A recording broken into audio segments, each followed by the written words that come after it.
dashing through pages. Chronicles, Gospels, prophets, sages. Leviticus, laws to Paul's fine phrases. Turning them corners, your spiritual mazes. Genesis to Revelation, so divine. Flip them scripts, endless grace you'll find. Songs singing sweet, unbroken lines. Hitting that rhythm, wordplay refined. Anybody in here blessed? Anybody in here blessed? Bible in 1 year, we don't rest. Anybody in here blessed? Wake up early, the dawn's light shimmers. Spiritual breakfast, soul food dinners. Isaiah's vision, Ezekiel's figures. Walk through the fire, no one limbers. Kings and judges, prophets profound. Plowing the word, no mythical ground. Verse after verse, wisdom's bound. Heavenly soundtrack, soul's urban sound. Anybody in here blessed? Anybody in here blessed? Bible in 1 year, we don't rest. Anybody in here blessed?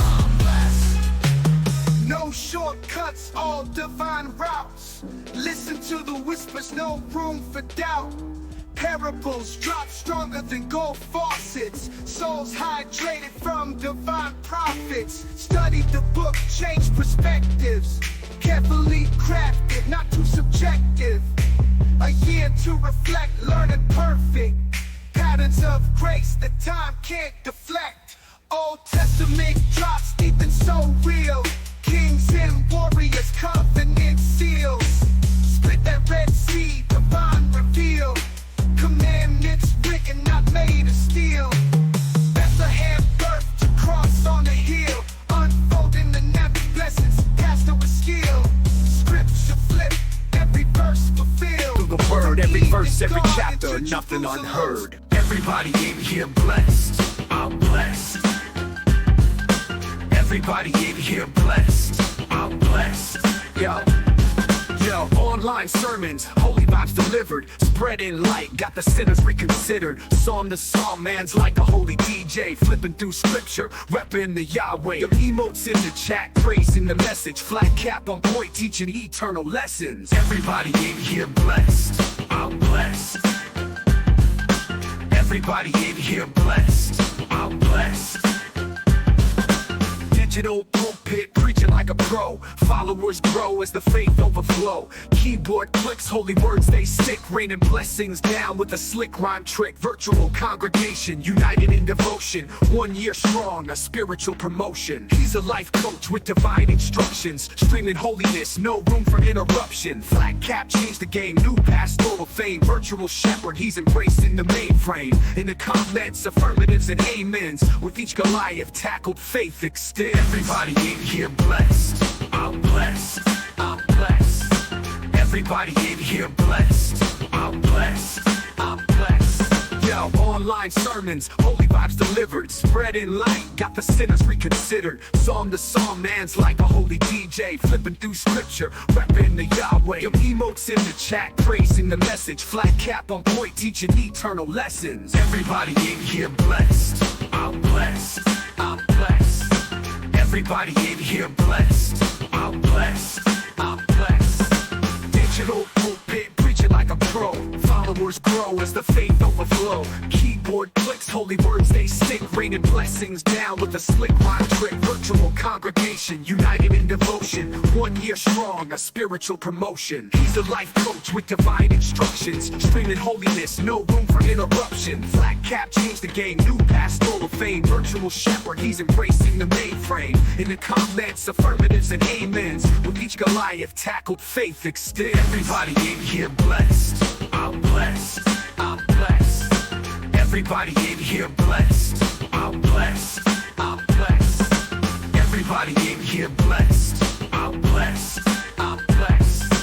Everybody in here blessed, I'm blessed, I'm blessed. Digital pulpit, preaching like a pro. Followers grow as the faith overflow. Keyboard clicks, holy words they stick. Raining blessings down with a slick rhyme trick.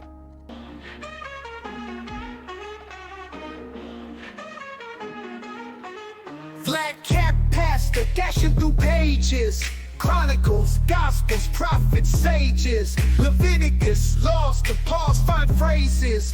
Turning them corners, your spiritual mazes. Genesis to Revelation, so divine. Flip them scripts, endless grace you'll find. Songs singing sweet, unbroken lines. Hitting that rhythm, wordplay refined. Anybody in here blessed? Anybody in here blessed? Bible in 1 year, we don't rest. Anybody in here blessed? Wake up early, the dawn's light shimmers. Spiritual breakfast, soul food dinners. Isaiah's vision, Ezekiel's figures. Walk through the fire, no one limbers. Kings and judges, prophets profound. Plowing the word, no mythical ground. Verse after verse, wisdom's bound. Heavenly soundtrack, soul serving sound. Anybody in here blessed? Anybody in here blessed? Bible in 1 year, we don't rest. Anybody in here blessed? No shortcuts, all divine routes. Listen to the whispers, no room for doubt. Parables drop stronger than gold faucets. Souls hydrated from divine prophets. Study the book, change perspectives. Carefully crafted, not too subjective. A year to reflect, learning perfect. Patterns of grace that time can't deflect. Old Testament drops deep and so real. Kings and warriors, covenant seals. Split that Red Sea, divine reveal. Commandments written, not made of steel. Bethlehem birth to cross on the hill. Unfolding the never blessings, pastor with skill. Scripture flip, every verse fulfilled. Through the word, every verse, every chapter, nothing unheard. Everybody in here blessed, I'm blessed. Everybody in here blessed, I'm blessed. Yo, online sermons, holy vibes delivered. Spreading light, got the sinners reconsidered. Psalm to psalm, man's like a holy DJ. Flipping through scripture, repping the Yahweh. Your emotes in the chat, praising the message. Flat cap on point, teaching each. Welcome in, everybody. Welcome in. Hope you're doing well today. Hope you are having a blessed day. Sun is not up here yet. It's still taking a nap. It'll be up eventually, and we'll be good to go. Should be. Just looking at my settings here. Let me take that down a bit right there. There we go. I think that's going to be better for the sound. I don't know. I'm having some issues with the sound stuff. A couple of the recordings and not liking the quality of it. I need to do some more on it. It's a little frustrating, but you know, it is what it is.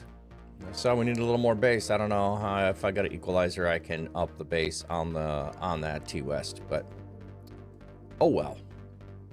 Oh well. We'll get to something today. And then the Stream Deck was not working earlier. Why is it not letting me connect? Some reason not connecting today. So I'm gonna have to do everything the old-fashioned way and click on stuff. There we go.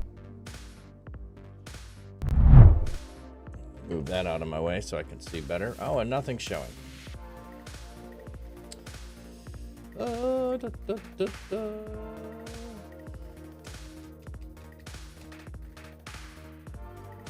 Exodus. Window capture. Talking out loud to myself. Well, not to myself. I've got people with me. You know, this is one of those skills that you develop over years of just talking to yourself out loud, and you did not know. Come handy someday when you have no one in the room, but you're talking to yourself, but you're not talking to yourself, you're talking to others who are watching. So welcome in, everybody.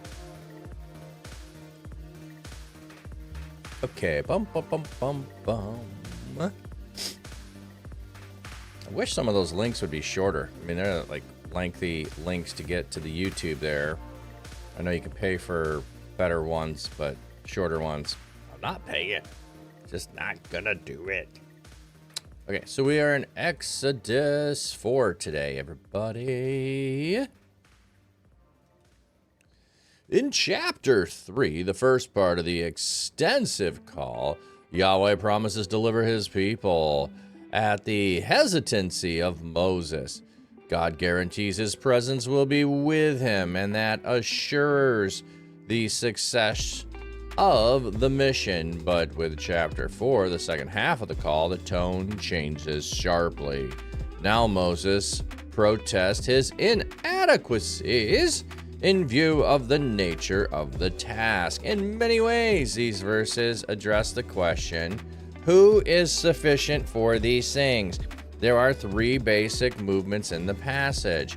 First 9 verses tell how God gave Moses signs in case Israel did not believe him. The second section records how God dealt with the speech problem of Moses. And finally, the last section records God's provision of a helper, someone who will talk well. Okay. So you found ways to divide this up. I could probably find different ways to divide it up. How about we read it as one? Moshe asked again, and if, if they do not believe me or pay attention to me, but say, the Lord has not appeared to you. The Lord said to him, what is that in your hand? He said, a staff. The Lord said, throw it to the ground. So he threw it to the ground, and it became a snake. And Moses ran from it. I just love this part. Like, we overlooked this. It became a snake. Moses runs from it. Like, Moses knows that it's a snake. He doesn't accidentally think, oh, it's kind of a sticky looking. No, it says it became a snake, not its. Yeah. Moses has had this staff for a long time, probably. So he knows it was a staff. Now it's a snake.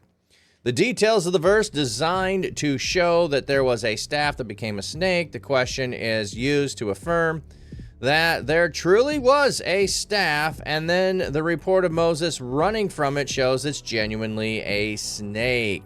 Using the serpent as a sign would have had an impact on the religious ideas of Egypt, and the sacred cobra was one of the symbols. Yep. But the Lord said to Moses, put out your hand and grab it by the tail. Interesting thing, why would you grab it by the tail? Because it's still a snake and you want to stay far away. You don't want to get close to the head because it's a real snake and it might strike you if you actually grab it closer. I don't know. That's my thoughts. He put out his hand and he caught it, and it became a staff in his hands. So the serpent now is a staff in his hands. The sign authenticates Moses' ministry as the Lord's emissary. This sign will show the Lord had control over Egypt and its stability over life and death. But first, Moses had to be convinced that he could turn it into a dead stick again. So it's got to go both ways. It's got to go both ways. The staff comes a stick. There's the power of God. And now it's got to go back. You still have power over the snake. So snakes are often associated with the dead or the underworld, or gods of the dead or the underworld, and a lot of things. So Egypt would have had that as well. If they believe that the Lord, the God of their fathers, the God of Abraham, the God of Isaac, and the God of Jacob has appeared to you.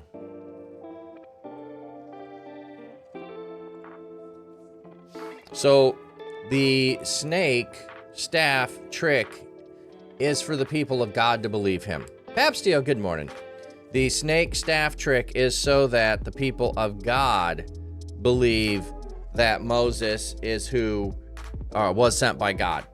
He asked, what do I do so that the people that you're sending me to will believe that you sent me to them? This isn't about Pharaoh. Okay? So he's grabbing, like, grabbing a snake by the tail that used to be his staff. I mean, this is like don't overlook this section. I mean, it's like don't go through it so quickly. So a rod, a walking stick, a shepherd's staff. The staff appears here to be a shepherd's staff that he was holding. Yeah. Okay. The Lord said to him, "Put your hand into your robe." So, hey, I'm not even waiting for you to object and say, but that's not enough. Okay? Look, God is going straight into, I'll give you a second sign. Put your hand into your robe. The word cheh, often rendered bosom, refers to the front of the chest and the fold of the garment. There were an item could be placed for carrying. So, like, your inside pocket. Put your hand into your robe. So he put his hand into his robe. When he brought it out, there was his hand leprous like snow. Okay. God didn't say take your hand out. God just said put your hand in.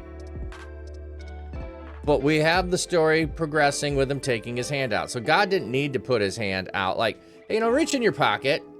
Like that would be kind of the same thing. Like, hey, reach in your pocket. So, like, if I reached in my pocket, like, I wouldn't necessarily leave my hand in there. I'd pull it out. Lucis, welcome in. Papsio, you always wondered about this part, but Pharaoh's servant also do the stick to the snake thing, and Moses' snake eats their snakes. So why would they believe because of that? Well, this part is the snake trick is not for Pharaoh and his people to believe. The snake trick is, and the leprosy, Artsy Bible Nerd, welcome in, are both accomplishing Moses' objection. But what if the people of Israel don't believe that you sent me to them? Like, I'm not of my people. I'm of Egypt. I grew up in the palace. Okay, my people ain't going to listen to me. Why would they believe that I ran into you in the desert? Okay, so this is all part of the objection of the people of Israel will not believe you sent me. So the snake trick is to show that the power of God is with him to the people of God. And now he's given a second one before Moses can object to that's not enough. He's given the put your hand in and pull it out. Voila, leprosy. He said, put your hand back into your robe. So he put his hand back in his robe, and when he brought it out from the robe, there it was restored like the rest of his skin. So, okay. So it's basically just to say, I was normal. Now look what I can do.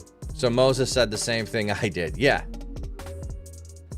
It's a matter of, like, the people ain't gonna believe me that God talked to me. So why would they believe me? And God's like, I'm gonna give you. I'm not saying this is magic tricks, but just for lack of, like, I'm gonna give you some parlor tricks, magic tricks to be able to show up. No, I'm gonna give you my power, and my power is going to be demonstrated in you. So Moses is making the claim that it is the God of Abraham, Isaac, and Jacob that is going to be the one giving him his power. But since the Egyptians can do this too, it's apparently something that divine beings have the power to be able to do. That's a fascinating thought. Now, I've heard some people make the claim, we're just jumping ahead to Pharaoh, that ancient priests would hypnotize snakes, and when the snakes were hypnotized, they could make them into a staff to be able to use. I think that's too, like, okay, so great, you could do that, like, but did they know Moses is coming in, and did they go and prep their snake staffs to be able to do that? Because I just can't picture that snake is going to be that way all day long while you're just doing work, and then the snake's hanging out in a stiff position, hypnotized for 8 hours, unless you throw it to the ground and it wakes up. I think that this is a modern thought on some level to try to diminish the actual power of the Egyptian gods. I think they're so-called gods. They're divine beings, but I don't think they're not God. So anyway, we'll keep going, but just foreshadowing that idea. There had to be in some way real power there, and that real power came from some divine being, and I use divine only in the sense of spiritual being, not in the sense of God. So, because they're called sons of God. Okay. Bum, bum, bum, bum, bum.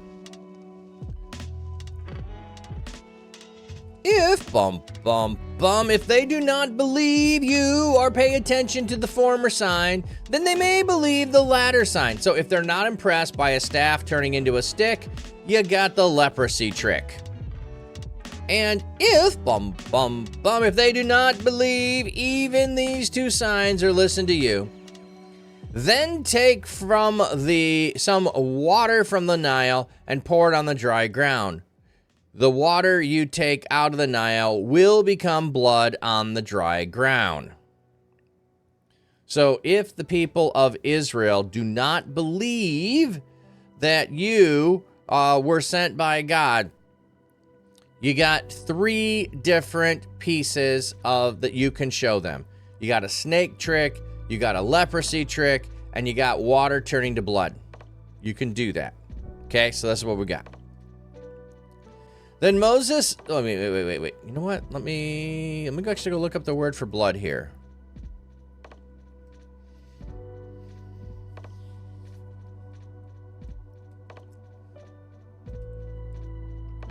Oops. What verse? Verse 9. D West, why do you say bum bum bum occasionally when you're reading? Oh, I say it after I do if. I don't know. Just for suspense.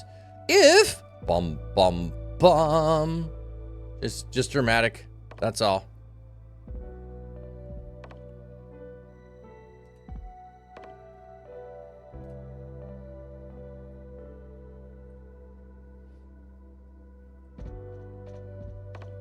Okay, became blood. It's a very engaging weeded rival. Never heard anyone read it like that before. I don't know. I don't know. I started doing that after I'd go, if, bum, bum, bum. Like, I just trying to there's an if here. Let's pause. Let's pay attention to it.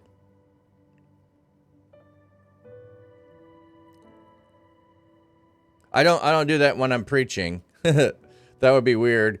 Some people would like what? So Dom. Strong's H 1818. Dom. Art Pibble, welcome in. Okay, so it's blood or of wine, figuratively. What's the first use? Yep.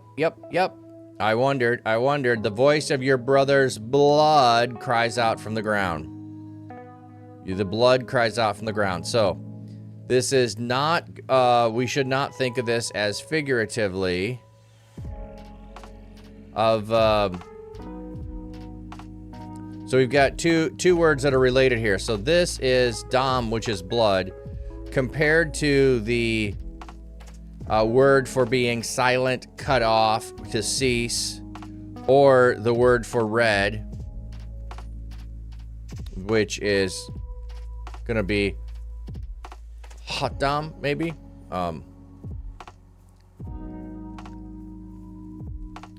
It turns into actual blood, like the whole river itself later.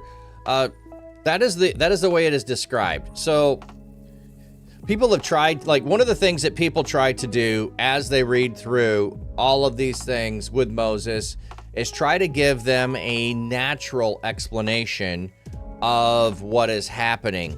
And one of those things that they give for an explanation is a red algae bloom that could have happened, and that red algae bloom could have turned the river into a red color, thus calling it blood. So I'm trying to look very closely at the word choice that is used. Not it will become like blood, but it is become blood. So it is a transformation. Ha-ya. Let's go ahead and look that one up. Not become like, but become. Strong's H, Hi-ya! 1961. Hi-ya. Hi-ya. So it is to occur, it is existing, it is becoming. But it also does have, okay, appear. To arise, to appear. So it can suddenly come, not only become. So become, come to pass, exist. So I guess there's a little bit of it where it could be used because Hebrew has some nuance to it. It could become like blood or it could become blood, but the word I think is best translated as become there. Echo. We have an echo today. How bad is the echo? I don't see that when I'm talking. Okay. Papstio saying no echo.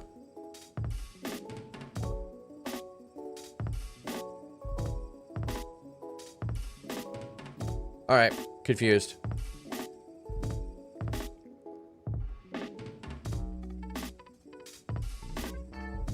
Oh, not your word. Oh, not my mic, the word. Okay. I don't think I looked up the word echo. So that's why I was confused by you saying the word echo. Okay. Yeah, also the order of the plagues makes natural sense for a few of them. Yeah, there is a, like, if you have... Oh, I did? Okay. Okay. Yeah, there is. We'll get to the plagues in a little bit. We're not there yet. Then Moses said to the Lord, "Oh, my Lord, I am not an eloquent man, neither in the past, nor since you have spoken to your servant for this whole half an hour as we've been discussing.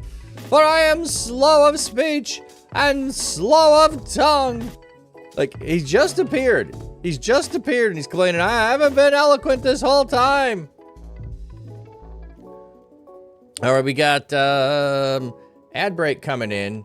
So let's go look at the fishies. Still, Stream Deck is not working. Flat Cat Pastor rocks his tweet. Streaming like Look how well you can see the fish in the pond today. Because I accidentally left the water on running in the pond all night. I thought I turned it off. Alas, I did not. The water ran all night. Plays tunes by his quiet land. Acoustic guitar in the breeze serenades the fish with ease. Watch the fish, they swim along to the rhythm of his song. Flat Cat Pastor shows the way. Stream it live, come what may. With his cam he shows it all. Little fish both big and small. Life in pond so serene. Nature's beauty on a screen. See the ripples, watch the flow. Hear the music, gentle glow. Flat Cap's charm and calming tone makes the fish feel right at home. Watch the fish, they swim along to the rhythm of his song. Flat Cat Pastor shows the way. Stream it live, come what may.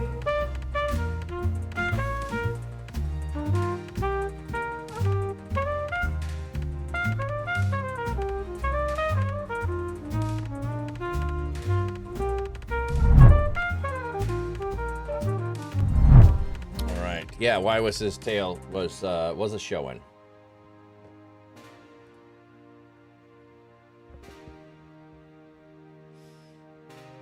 Yeah, it looks like a very foggy day by the beach. All right. Bum, bum, bum, bum, bum, bum, bum. Okay, so we're going to look up the words of my mouth. The two expressions, kaved peh, heavy of mouth, and kaved lashan, heavy of tongue, both use genitives of specifications. The mouth and the tongue being what are heavy, slow. Mouth and tongue are metonymies.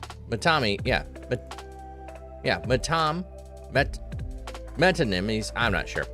Of cause, Moses is saying that he has a problem speaking well.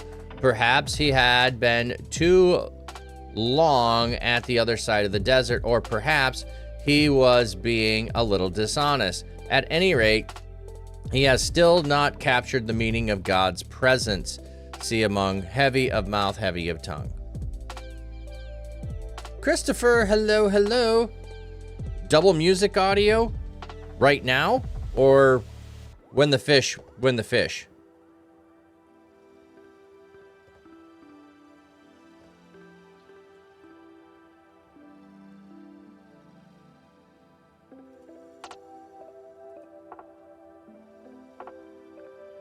Okay. Let's do that. There we go. That might be part of my problem. Okay. There we go. That might do it. Let me know if that's better. That should be better there. Okay. Thank you. I think I figured out what I was having problems with the other day. Why would that have been moved up? That's so weird. Okay. Never mind. We'll keep going.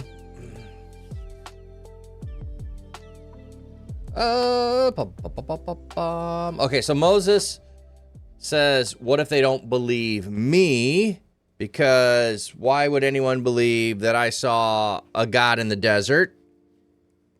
And then his second excuse is, well, I can't do it. A lot of people want to try to figure out what Moses' problem is. I frankly don't care what Moses' problem is. This could be a real or an imaginary problem. Like, if I don't want to do something, if I don't think I can do something, I'm going to make excuses about it. So they don't have to be real. We don't have to sit here and figure out, does Moses have a stuttering problem? Which is what a lot of people want to do. They want to figure out, okay, did Moses have a stuttering problem? What does it actually mean to be slow of speech and slow of tongue? He could be just saying, I don't know how to speak. I take a long time to figure out what to say, and then I never have time to say it because I get nervous. It could be anything that he's meaning here, and it could simply mean he doesn't feel qualified or he don't want to. Okay, so it does not matter which direction it is. God knows which it is, and God's gonna change Moses' mind.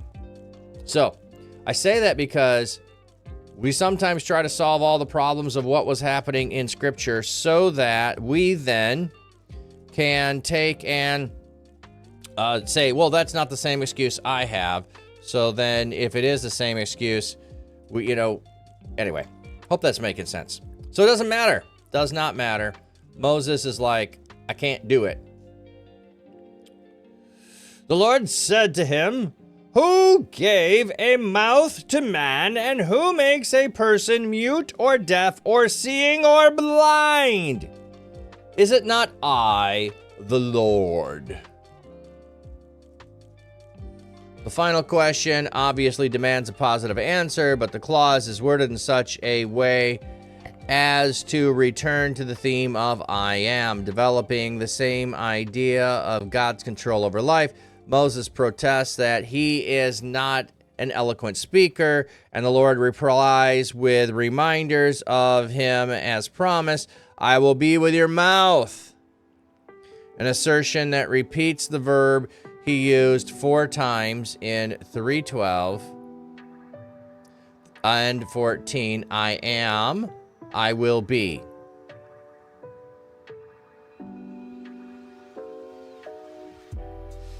and in the promises of Isaac and Jacob. So I will be with you is the promise of God. So the I will be with you, I will be who I will be, I am who I am, all the same verb going on there, which then brings us back to Abraham, Isaac, and Jacob. The promises made to them. I will be with you, and I will teach you what you must say. But Moses said, "Oh my Lord, please send someone else, anyone else, whom you wish to send." The text, "Send by the hand, you will send." This is not Moses' resignation to doing God's will. It is a final attempt to avoid the call. It carries the force of asking God to send someone else. This is an example of an independent relative clause governed by a genitive, by the hand of whomever you will send. So, like, if Moses was legit, that he does not think himself capable, he now just is flat out, I don't want to. I don't want to. But I don't want to go to the people of Israel. I don't want to bring him out of Egypt.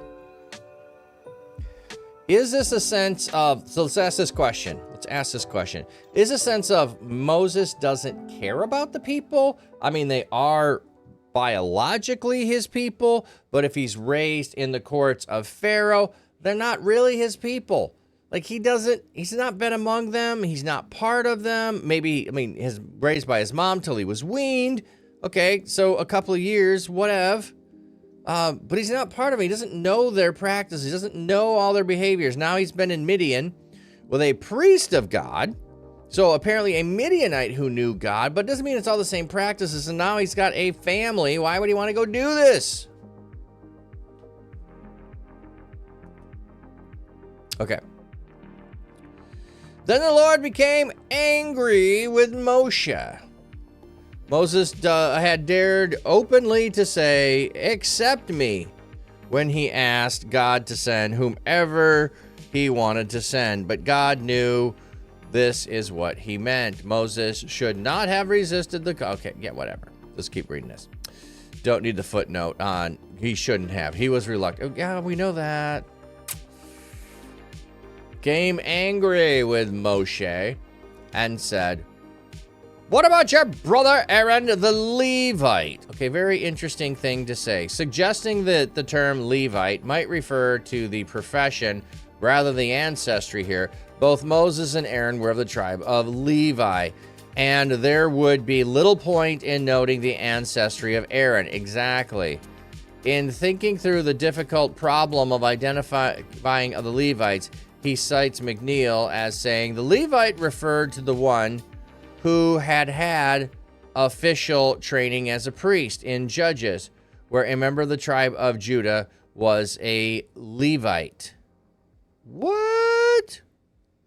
If, if it was the duty of the priest to give Torah to teach, then some training in the power of language would have been in order. Okay, what is this?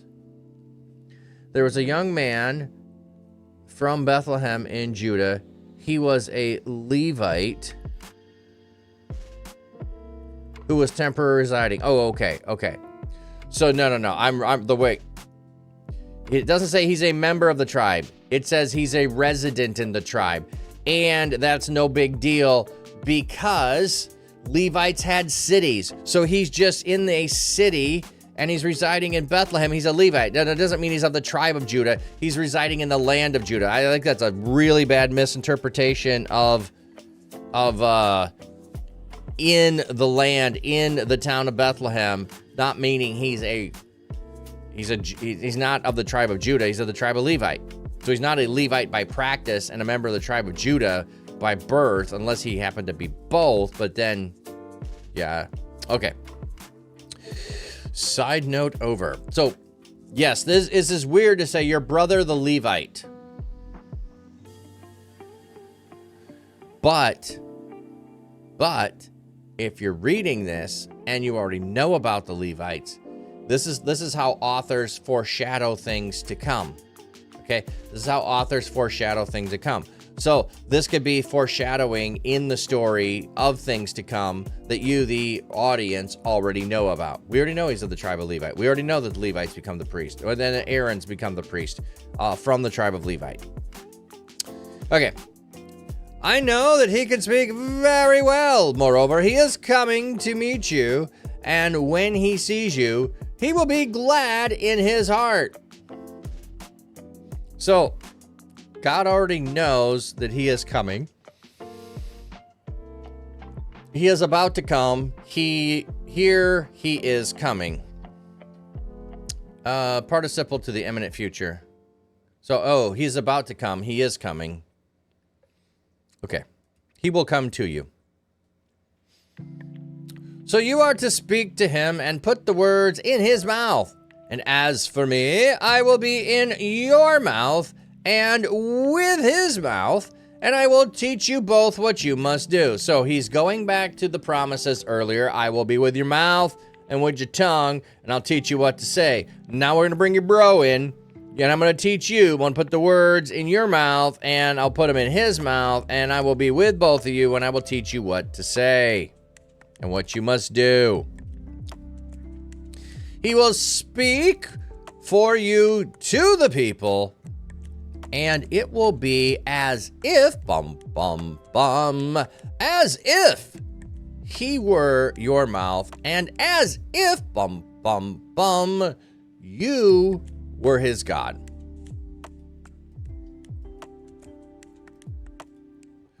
The phrase as if is supplied for clarity. The word you represent the Hebrew independent pronoun, which makes the subject emphatic.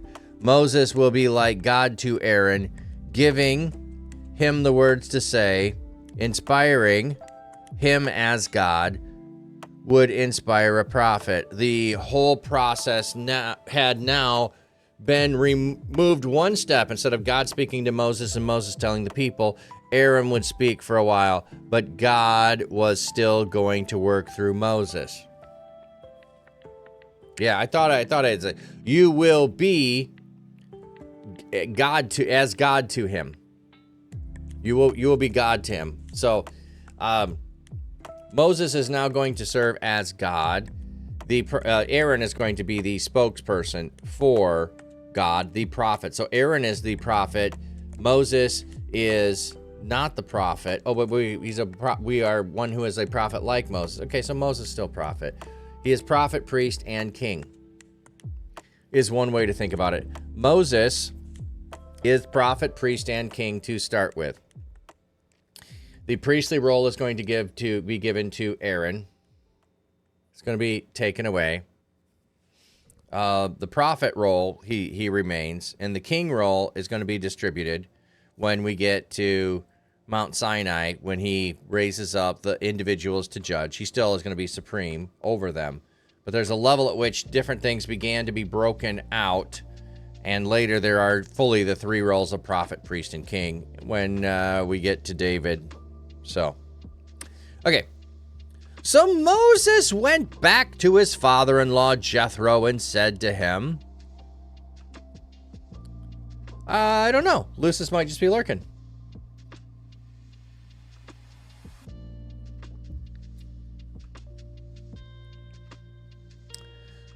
So Moses went back to his father-in-law Jethro and said to him, let me go so that I may return to my relatives in Egypt and see if, if they are still alive. Jethro said to Moses, go in peace.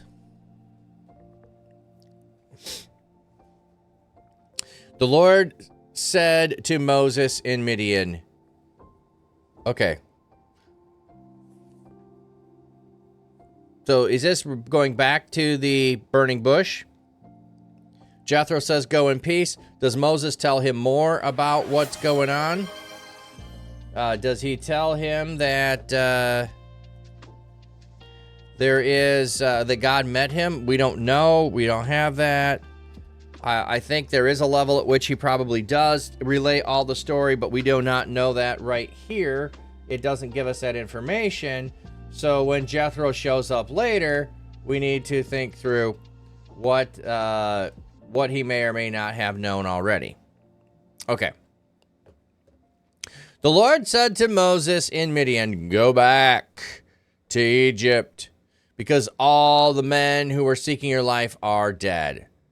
So, oh yeah, thank you.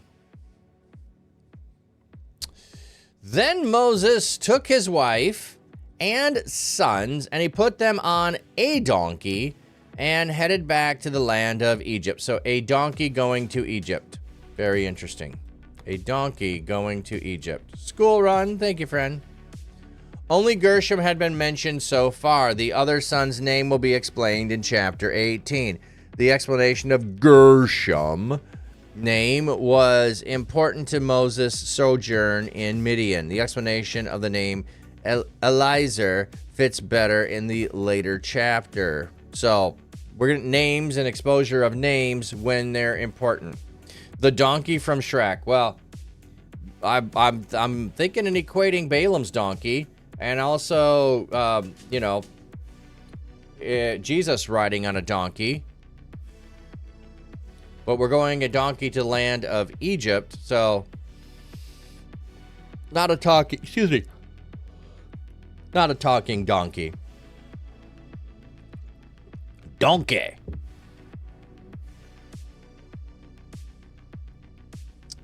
And Moses took the staff of God in his hand. So he said he takes the staff. So we don't know what else he packed, but God gave him the staff, or told him to use the staff to show people a sign, and he's got it.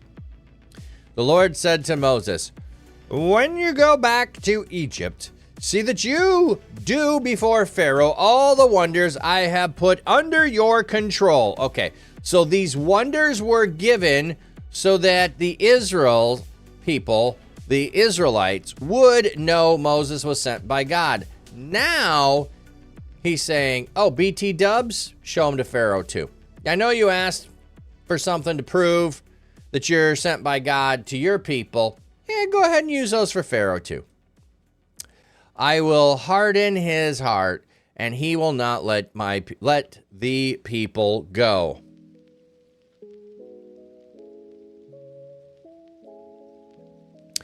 Okay, what do we have here for harden? What's the wording difference between saying I'm sitting on an ass and I'm sitting on a donkey for real? You're really wondering how different it is to say different synonyms. I do not think there is a difference between saying those when you're referring to the animal. There are some people that will just simply avoid it because they think it is a curse word and has become a curse word. Well, it's become a curse word because calling someone a donkey means they're stubborn and has all those connotations, and then we just shorten it to calling someone an ass. And I don't have a problem using the word, and I don't have a problem referring to people being that way. It can be derogatory. And in fact, you go to older translations of the Bible, and it will have the word ass in there. So it's really how word evolve in usage over time. And it's one of those things too, like to me that makes no sense, is I won't say damn, but I will say darn. Oh, okay, so you're saying darn because you want to imply what damn means, but you won't say damn. And then you don't want to say God, so you say gosh. Yeah, you're just replacing a word in place of the other word, and somehow one word is less than the other word. In some cases, it might be true that synonyms might have more of a, damn like in damnation, not damn as in like holding back water. So damning someone would be the condemning someone. So some people get really hung up on words, and I am more interested in how are you using it? What is your intent behind why you say in the word? That's more important to me. Anyway, so we look at it, I will harden, strengthen, in the sense of making stubborn or obstinate. The text has the expression Va ani ak hazak et libo. I will make strong his will, or I will strengthen his resolve. Recognizing the heart as a location of decision making. So, I will strengthen his heart, I will strengthen his resolve, and he will not let the people go. So, interesting thing when we get to it, notice that God at times hardens Pharaoh's heart, and Pharaoh also hardens his heart. It's this really cool kind of thing where if Pharaoh wants to resist because he has power and doesn't want to give in, God is going to give him and let him have exactly what he is wanting. So it's kind of like on the level of a kid getting sent to their room, and then the kid locks the door after being sent to their room. The locking the door is the kid's mindset of I'm going to stay in here, but the sending to the room is also the parents' work of sending there. So they are both in agreement kind of a thing. All right, what hat do we want today, friend?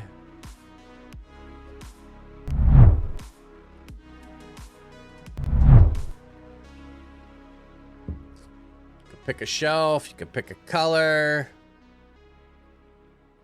I know they're not always easy to describe or choose.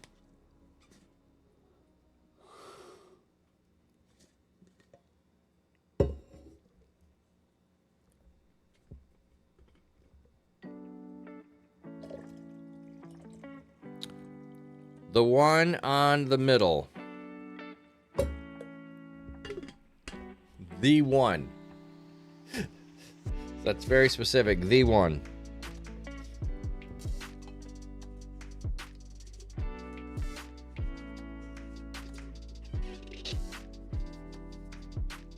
Hey, at least you didn't get to tip your cap with an invisible cap. Yeah.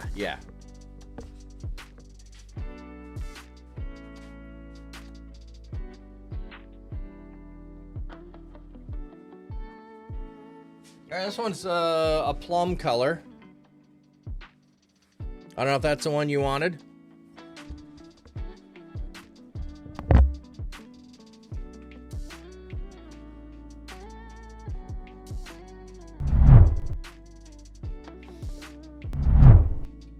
Oh, I like this one. This is the aficionado.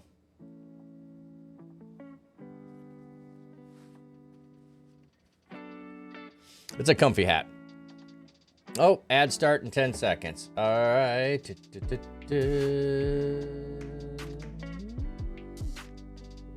Attention streamers, content creators, gamers, and cosplayers.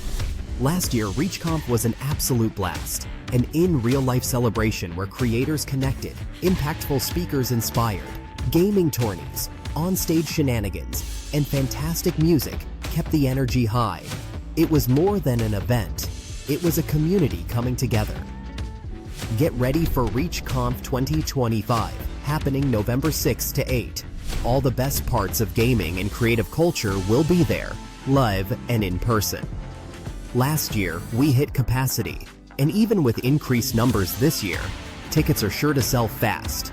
Don't miss your chance to be part of the ultimate IRL experience. Grab your tickets now and join the movement. You know what it means to do ministry. You also know what it means to be a gamer.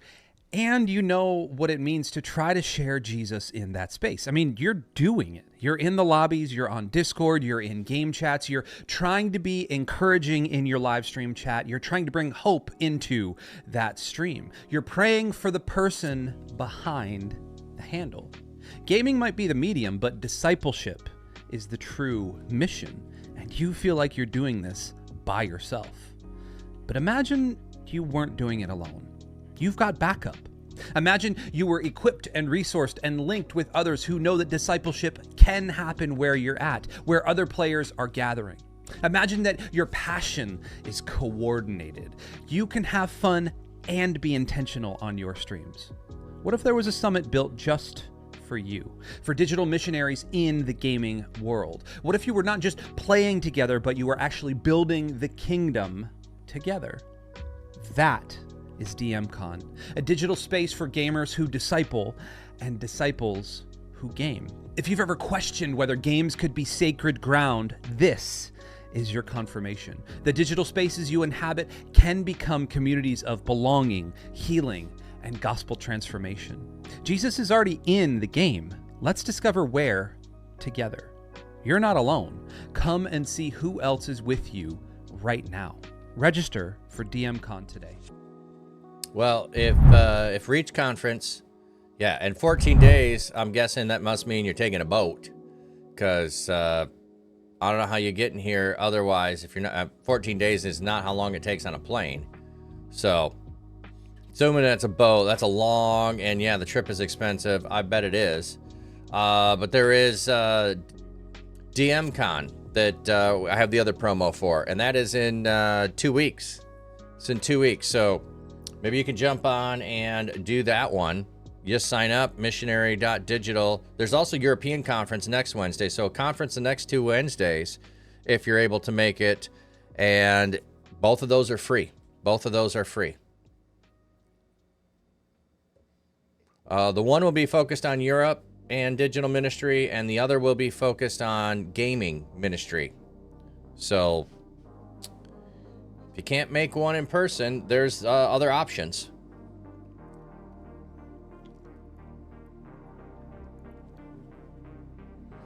Okay.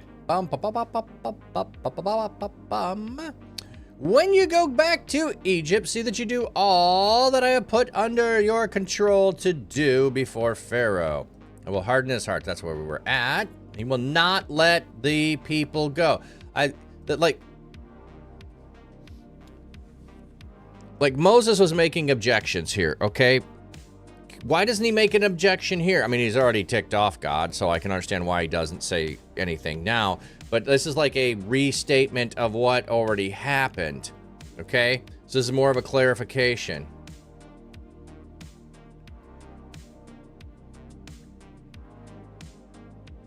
Did I check all the links to... Oh, sorry. No, I did not, Christopher. I know you sent me those. I did not have a chance to do that yet.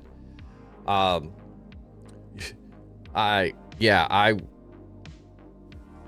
was at the conference all day yesterday, and then I went and rode my bike, and when I got back, then I went down to the brewery to check on info for my friend Tony, whose funeral is on Friday, and then I was home, and my mom was here. So no, I did not get a chance to do that, but I appreciate you sending those to me. I will need to remember to do that, so thank you for reminding me. You must say to Pharaoh, this is what the Lord has said.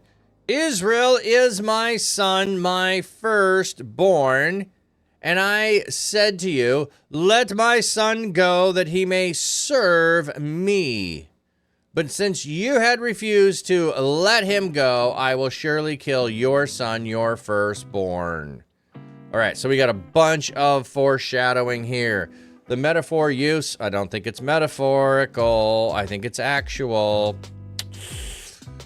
The metaphor uses the word son in its connotation as a political dependent, as it was used in ancient documents to describe what was intended to be in loyal relationship with well-known privileges and responsibilities. Like that between a good father and son, the word can mean a literal son, a descendant, a chosen king, and so the Messiah, a disciple in Proverbs, and here a nation subject to God. If the people of Israel were God's son, then they would serve him and not Pharaoh. Malachi reminds people that the law said a son honors his father, and so God asked, if I am a father, where is my honor? I was wondering on the word serve. The text uses the imperative send out, followed by an imperative of Joseph Vav to express purpose. They didn't tell me the word. I said the bird is a word. Bird is a word, so the bird's a word. Okay, abad. Abad. Strong's H5647. Avad. Avad. Okay. To serve, to work, to labor, to work for others, to work, compel to work. What I want to know is this the word that is used in Exodus for they were being oppressed and were under hard labor? Yes. Wherein they made them serve was rigorous. Serve with rigor. So, God essentially is making the claim here, Pharaoh, you got no right to the labor force that you have. They're my labor force. There's a level at which that's what's being said here. They are not your child. They are not under your household. They are not under your rule. They are my people, and they are to serve me. And from the standpoint of how you would think that Pharaoh, who is supposed to be the representative of God on earth, and how the people are supposed to serve the gods, and they serve the gods by serving Pharaoh, that's here is the relationship that God is saying, nah. I'm the one. I'm the one. So, we've got an explanation of you got this wrong. Now, on the way, at a place where they stopped for the night, the Lord met Moses and sought to kill him. This is one of the weirdest sections in the Bible. The next section records a rather strange story. God had said that if Pharaoh would not comply, he would kill his son. But now God was ready to kill Moses and the representative of Israel, God's only son. Apparently, one would reconstruct that on the journey, Moses fell seriously ill, but his wife, learning the cause of the illness, saved his life. Okay, well, where do we say he fell ill?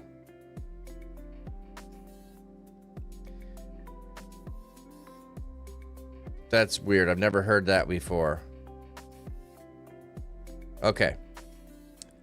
Malachi is also a character in Stargate. Oh, okay. I hope you spelled his name right. Well, that's not the way that it's spelled in the Bible, but that might be the way it's spelled in your language. So, good enough.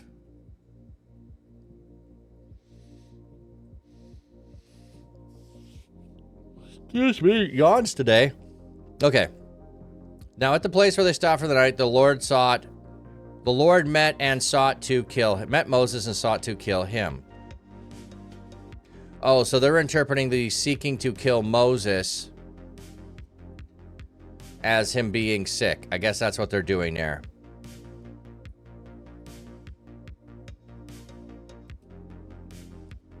What verse are we? 24.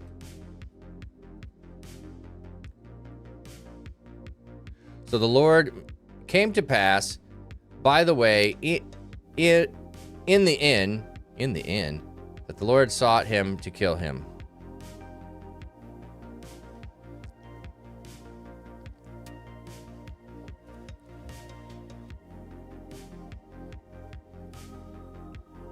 Yep.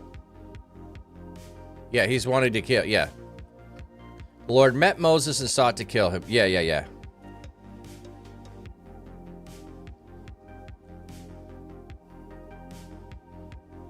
You have heard that Moses was negligent in circumcising his son, and God was about to kill him. His wife was a better priest than Moses and actually circumcised the boy. Oh, totally. We're not to that part yet. I was here where it's saying the footnote here is saying Moses fell seriously ill. They're making the assumption that Moses is ill, and that's why Moses can't perform the circumcision. So yeah, you jumped the gun. No worries, Artsy. I know where you, and I know where you're getting at. And here's the thing of that though, that's really cool. So we'll go ahead and jump the gun. I know where he's on that. The daughters of Jethro are going to know the practices of the people that their dad is a member of. So they may have witnessed, she may have participated in a bris, which is I believe I have the right name, the service that happens on the 8th day for the circumcision of all Hebrew children. Well, Midianites are related, and this is a priest of Midian who is following God. So he's going to probably know the practice of circumcision and be performing it. Now, maybe it's not on the 8th day for them. Maybe that's not an important piece yet. Maybe it's not symbolic yet.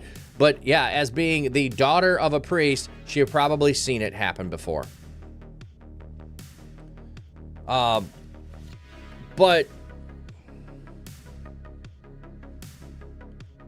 oh, was there what blast?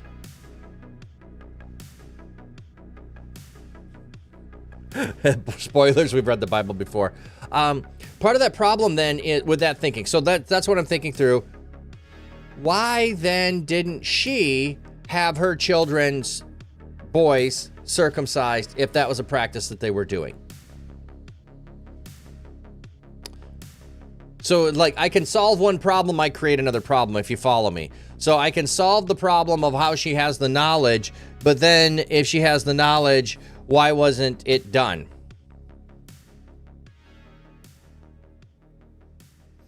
Okay, let's keep going. So Moses is the one that God is trying to kill. This is really weird. Why is God trying to kill Moses? He just told Moses to go. Moses was objecting. Now Moses is going. Now that Moses is going, he's seeking to kill him. Let me go just see what the word is here for the Lord, because I think there's another thought here.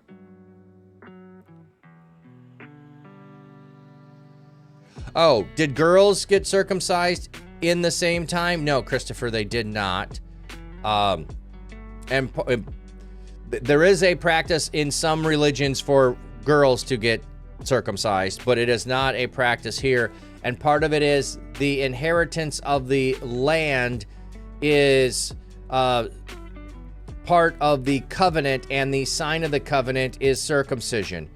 And so since the men are the inheritors of the land, they need the sign of the covenant.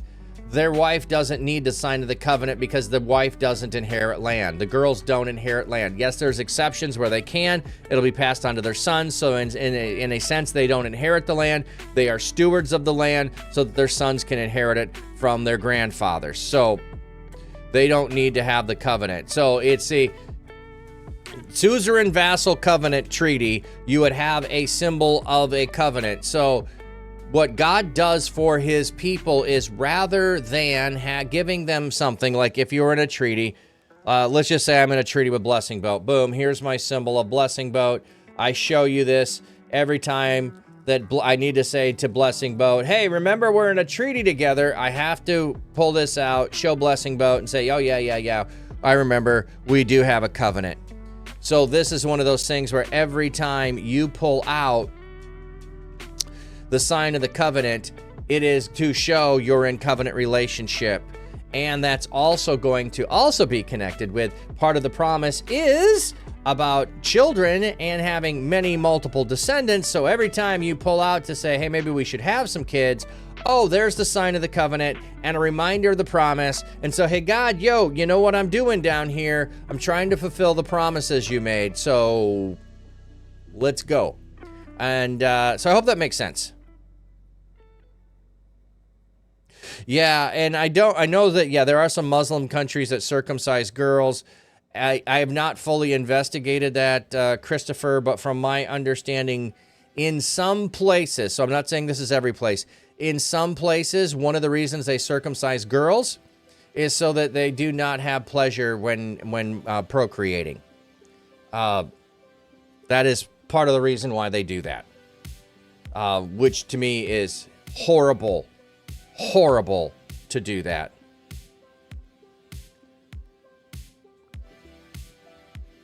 Some Jewish people that you know would have denied that part of the Bible about a woman doing that, but drastic times need drastic measures is how you see it.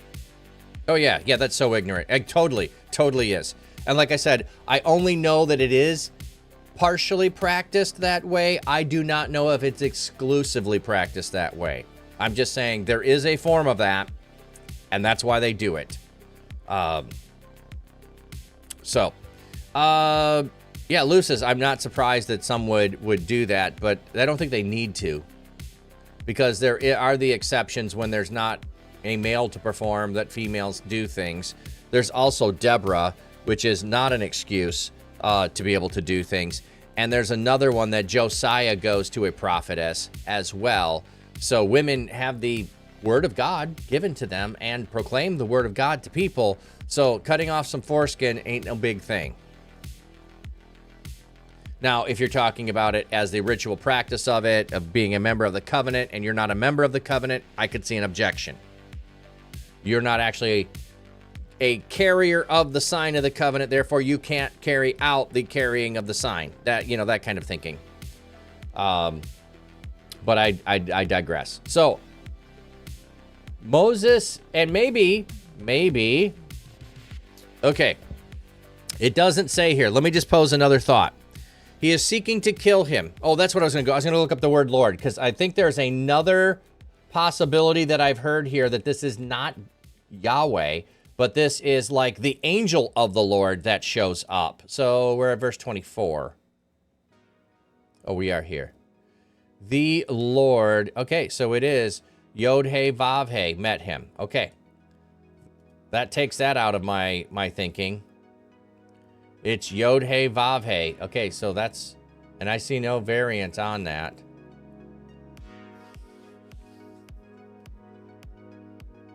Because what I was saying is I've heard a thought that this might be another angelic being that comes to take on Moses. It's not actually God, but when I go look and it says Yod-He Vav-He, oh, there's no way around that. Unless there's a variant, and it's not giving me a variant. I'd have to go do some more looking to see if there's a variant, and it's not worth it. Okay. But Zipporah took a flint knife. Oh, that's what I was going to say. So here's another thing. If he's seeking to kill him, they're saying they think he's sick. What if it is a messenger of God, like we had the angel that showed up in the burning bush, and then God spoke from the burning bush? What if it is that very same entity that shows up in the burning bush that is an angel of the Lord, and then the Lord is there? So maybe here saying it is the Lord, but maybe it's the Lord and a representative of the Lord, and it's an angel, and oh, like Jacob wrestled with God, the angel is wrestling with Moses. So he has a knife and is attacking Moses. I mean, like, we don't know how he's trying to kill him. That's what I'm getting at. So what if instead this is why Moses is indisposed? He's wrestling with the guy who's trying to kill him. But how does Zipporah know what the cause of the problem is? Like, this is why this is one of the strangest stories, because what's happening? Why is it happening? We get no info. We only get a solution. And how does she know the solution? And in the midst of this, the wrestling that's happening, we just had a gonna kill your firstborn son.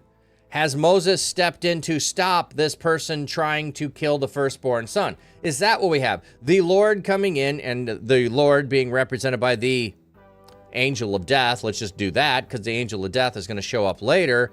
If the angel of death is coming to kill the firstborn son, and Moses steps in to try to stop the angel of death who has come. Like, we can do a whole bunch of speculation, but I'm just trying to get the story so there's like, what could fill in the blank here? Because now the Lord stopped by to kill Moses. Okay. What do we have? Let's go back on the 24. We sought to kill, met him, and sought to kill him.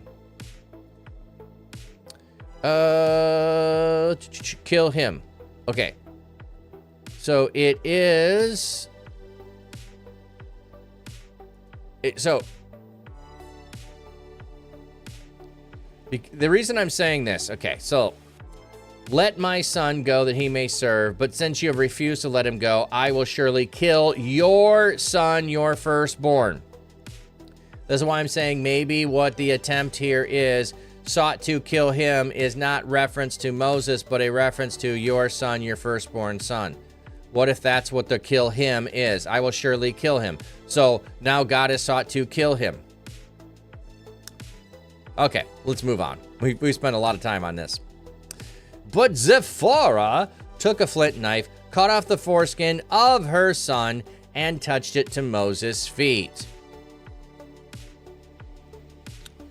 To his feet, the referent Moses has been supplied in the translation for clarity. The LXS has, and she fell at his feet, and then the blood of the circumcision of my son stood. But it is clear that she caused the foreskin to touch Moses' feet, as if if there were one to submission to the other taking place. Okay, here's another thought. Feet are sometimes used to represent or to stand in for members of the body. So what if she's not touching Moses' feet that touch the ground, but she's touching Moses' son's foreskin to where Moses once had foreskin? Maybe that's what's happening. Wink, wink, exactly. Maybe she's touching there. Like, weird. Like, I mean, why does she need to touch? This is why I think they're saying, hey, there is something about Moses being sick here. They're trying to come up with an explanation for why she's doing this and why she needs to touch Moses' feet. Surely you are a bridegroom of blood to me. The Ukusato explains that she was saying, I have delivered you from death, and your life, or your return to life, makes you my bridegroom a second time. This time, my bridegroom, my blood bridegroom, a bridegroom acquired through blood. Maybe. So the Lord let him alone. At that time, she said, a bridegroom of blood, referring to circumcision. Okay, like I said, this story is so strange. Why does God meet him to kill him on the way? And why does circumcision stop it or cure him from whatever's happening? And does... You know what? I'm going to go read that. I'm going to see what 25 is here. Making sure it is of her son. Then Zipporah took a sharp knife and cut off the foreskin. Ben, son, yes. And cast it, Nagah, at his feet, Regel, and said, okay. Yeah, here he cast it, Nagah, like she chucked it at his feet. To touch, to strike, to reach, to strike, to cause, to touch. Yep. All right, so I got not a whole lot of answers for this whole situation here. It feels like God, it was all cool with Moses. Moses goes and gets permission. Moses on his way. And now we got this whole, I'm going to go kill Moses because Moses is now doing what I told him to. It's like, it just feels super, super weird. All right. We got ad break coming in. To do ministry. You also know what it means to be a gamer. And you know what it means to try to share Jesus in that space. I mean, you're doing it. You're in the lobbies, you're on Discord, you're in game chats, you're trying to be encouraging in your live stream chat, you're trying to bring hope into that stream. You're praying for the person behind the handle. Gaming might be the medium, but discipleship is the true mission. And you feel like you're doing this by yourself. But imagine you weren't doing it alone. You've got backup. Imagine you were equipped and resourced and linked with others who know that discipleship can happen where you're at, where other players are gathering. Imagine that your passion is coordinated. You can have fun and be intentional on your streams. What if there was a summit built just for you, for digital missionaries in the gaming world? What if you were not just playing together, but you were actually building the kingdom together? That is DMCon, a digital space for gamers who disciple and disciples who game. If you've ever questioned whether games could be sacred ground, this is your confirmation. The digital spaces you inhabit can become communities of belonging, healing, and gospel transformation. Jesus is already in the game. Let's discover where together. You're not alone. Come and see who else is with you right now. Register for DMCon today. Welcome to the final countdown to ReachConf 2025. You better be grabbing your tickets as soon as possible. For the gamers, the video game building has over 10 TV and console combination stations with Smash tourneys. VR folks are going to have a Beat Saber tourney. There's going to be PC and game demos, arcade machines that are all free to play, a retro arcade, and an optional bring your own computer PC LAN for the PC folks. For the tabletop gamers, there's going to be a 50-person mega Dungeons and Dragons one-shot. Lots of tabletop space for all of the board games, and there's going to be room for the trading card gamers. If you want to bring your Magic cards, bring your Pokemon cards, battle it out, let's go. We're calling all the cosplayers in the group also. There's going to be a 360-degree photo shoot, a daily team shoot, and daily winners. And beyond that, there's going to be awesome game shows that the audience can be called in to win real prizes, content creator training events, industry talks, and more. So make sure you get your tickets to ReachConf 2025 today.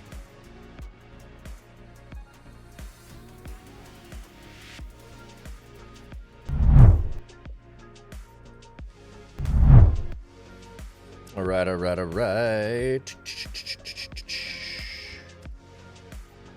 So we're done with that weird episode. It feels like an intrusion. It feels like it doesn't belong. It's one of the things that lends to the credence, lends legitimacy to the JEDP theory that some editor put different versions together, and sometimes things got put in weird places because here it feels like it's really weird. Like Moses is now doing what God told him to, and we've got an interference. We also had this sign with the burning bush. Then after he says to Jethro, I'm going to go, now we feel like we're getting the story of God calling him and what he's supposed to go do. So there's those. Now, I don't give credence to the JEDP theory from the standpoint of it's not consistent with it. And if you don't know that, it is the word... Well, part of it is based on what word is used for God. But then you sometimes have one verse that would be from one author, then a whole chapter from another author, and then another verse from another author. It's convoluted on the way that it's approached on that level. It also is ill-considerate of the fact that if someone has more than one name or title, why would you always only use the one title all the way through? Why would you only ever use the one name? Why wouldn't you vary it and give you multiple ones? Which BT dubs happens often in scripture, and then, you might miss it because, like when it says Cephas or Peter, we don't want people confused of who it is we're talking about. So we're just going to always, once we're going to say Simon Peter, and then we're just going to go after that, and it's always going to be Peter, because we don't want you to get confused. So... anyway, moving on. The Lord said to Aaron, okay, so we had your brother is already on his way. Now we're getting the story of Aaron being told to go. This could have already happened prior to the other part. We're finally getting around to sharing the information. This doesn't have to be a linear chronology. So just take the Lord of the Rings, for instance. While a couple of the hobbits are with the Ents and trying to get them to go to action, it's not like everybody else has stopped what they're doing. Okay? So we're just getting the story that probably has already happened, but we're finally getting the information about it. The Lord said to Aaron, you done messed up. The Lord said to Aaron, "Go to the wilderness to meet Moses." So he went and he met him at the mountain of God, and he greeted him with a kiss. Okay, so this is also another reason why it sounds really weird. He's meeting him at the mountain of Moses. Okay, but I thought Moses was on his way. He went back to Jethro, his father-in-law, and now he's on his way to Egypt. Okay. So he went 3 days journey into the desert to find the daughters of Jethro to begin with. So we're 3 days journey. And while he is shepherding the sheep of his father-in-law, they goes to the mountain of Horeb. He goes to Mount Sinai, the mountain of God. Then he goes back to wherever they're camped at, gets his family. So he's traveling on the way. He probably camps here at the mountain of God as he is on the way back to Egypt, and Aaron catches him on the way here.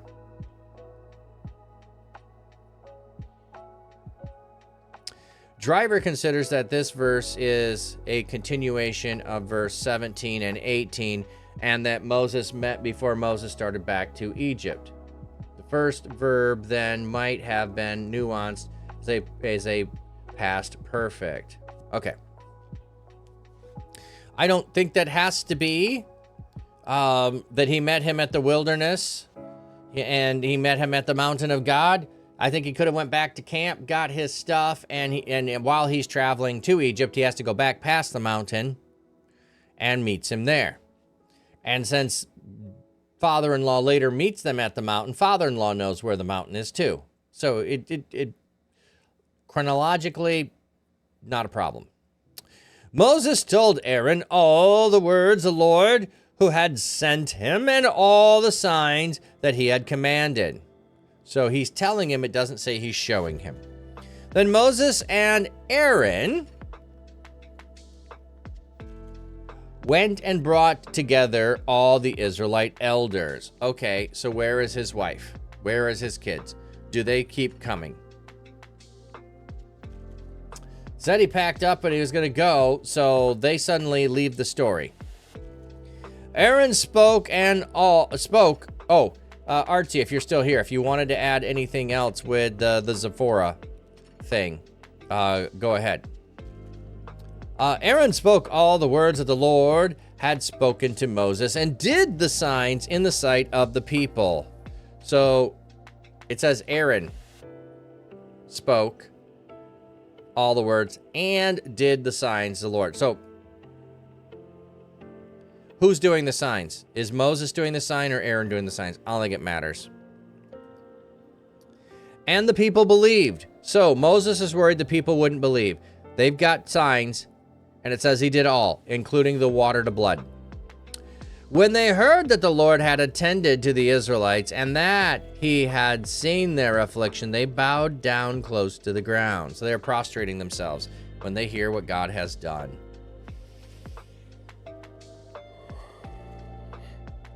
Sorry about the yawns today. Afterward, Moses and Aaron went to Pharaoh and said, "This is what the Lord, the God of Israel, has said. Release the hounds." Oh, sorry. Release my people. Yeah, let my people go. The call would be send. The PL would be send away, release, dismiss, discharge. If a person was dismissed through the use of this verb, then he ceased to be within the power or sphere or influence of the individual who had dismissed him. He was completely free and subsequently acted entirely on his own responsibility.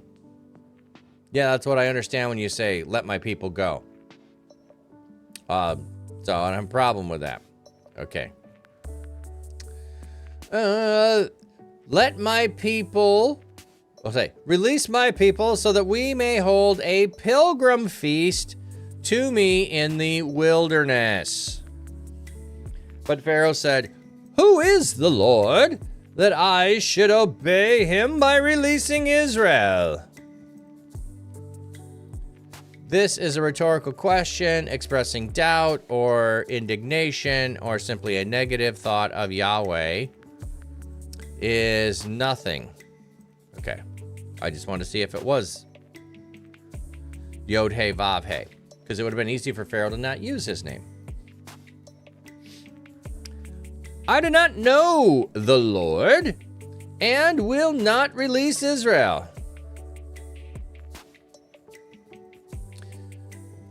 So this is not about intellectual assent either. I do not know the Lord. Obviously, he would be aware of the fact that Israel would have its own God. He's not clueless about this. So not knowing is experience. He does not know of him. So he is going to get to experience God. He's going to get to know him. Not intellectually, experientially. Don't overlook that. He does not experience the power of God. He is going to experience the power of God.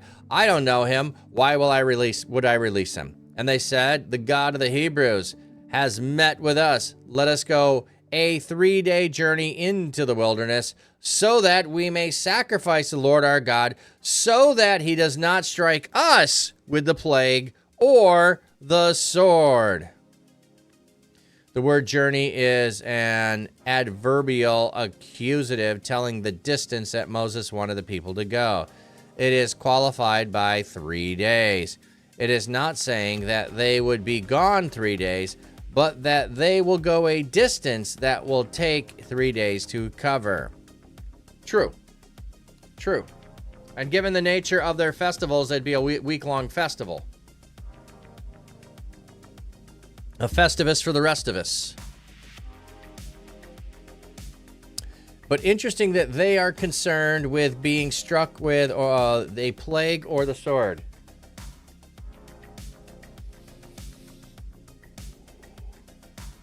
So they've been compelled to go. They're requesting to go. The king of Egypt said to them, Moses and Aaron, why do you cause the people to refrain from their work? Return to your labor. Well, he just said you need to let them go and release them from their labor. His response is, they ain't getting out of work. Pharaoh was thinking, the people of the land are now many, and you are giving them rest from their labor. They have the word thinking here. That's kind of interesting.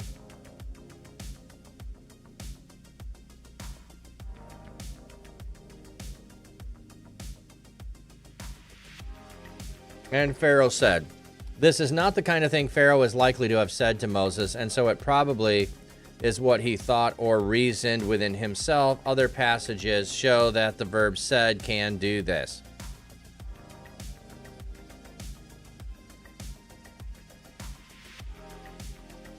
Yeah, but also, yeah, okay, I mean, the people of the land are now many, and you are giving them rest from their labor. Like, they're not resting. So it fits in line with him saying they need to get back to work.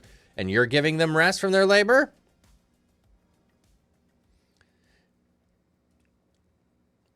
That same day, Pharaoh commanded the slave masters and the foremen who were over the people, you must no longer give straw to the people for making bricks as before.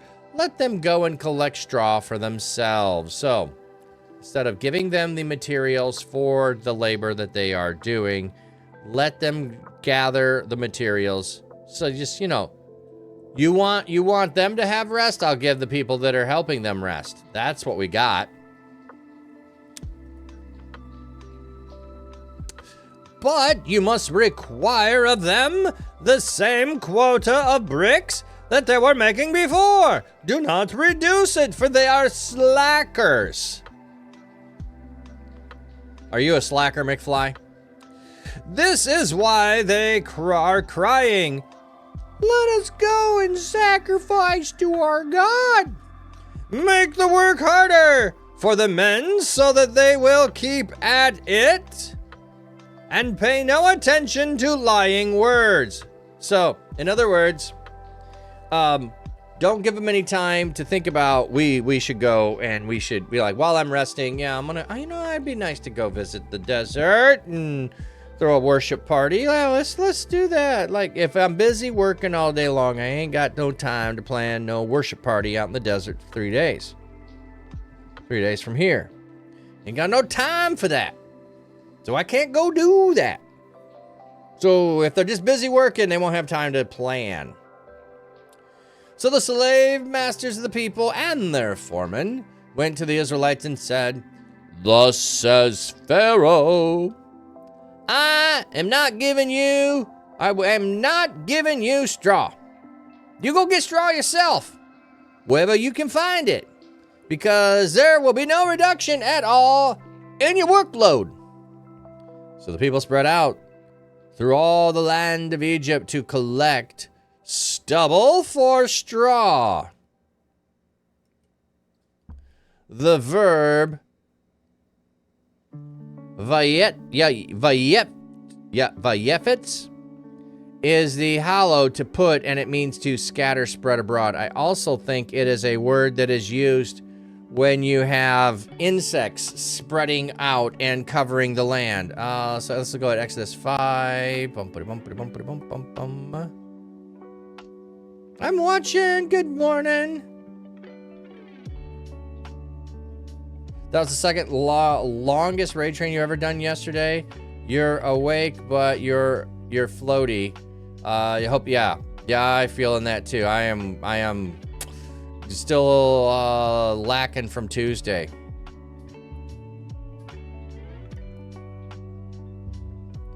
Appreciate the lurk. Okay, what were we looking up? Oh, scattering. The people spread out, verse 12. Okay. The people were scattered. Oh, I'm also wondering, is this also the word used for the Tower of Babel? That God scattered people. Poots. Poots, poots, poots, poots, poots. Strong's H, 6327. Poots. Poots. To scatter, to be dispersed, to scatter, to scatter, to scatter, to flow, to break, blah, blah, blah. Okay, what's the first use? And the Arvadite, and the Zemarite, and the Hamathite, and afterward were the families of the Canaanites spread abroad. Nope, it's not. Oh, wait. It does. It was Tower of Babel here. So the Lord scattered them abroad. So it's not the first use, but it is the scattering abroad of the people. So the people are scattered upon the whole face of Egypt, like the people were scattered at the Tower of Babel.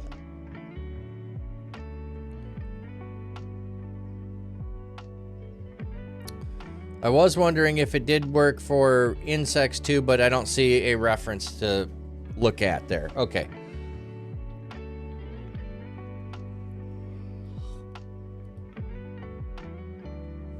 The slave masters were pressuring them, saying, "Complete your work for each day, just like when there was straw." The Israelite foremen, whom Pharaoh's slave masters had set over them, were beaten and were asked, "Why did you not complete your requirement for the brick making as in the past, both yesterday and today?" So this has gone on for 2 days, and they are getting beaten. The Israelite foreman went and cried out to Pharaoh, "Why are you treating us, your servants, this way? No straw is given to your servants, but we are told, 'Make bricks.' Your servants are even being beaten, but the fault is with your people." Like, they're going and going, "Hey, we're getting beat for not? Well, we got a complaint. We got told we ain't got no straw. We're spending all our time getting the straw. We can't build the bricks. What are you doing to us? These guys are the ones messing up, Pharaoh." But Pharaoh replied, "You are slackers. Slackers, McFly."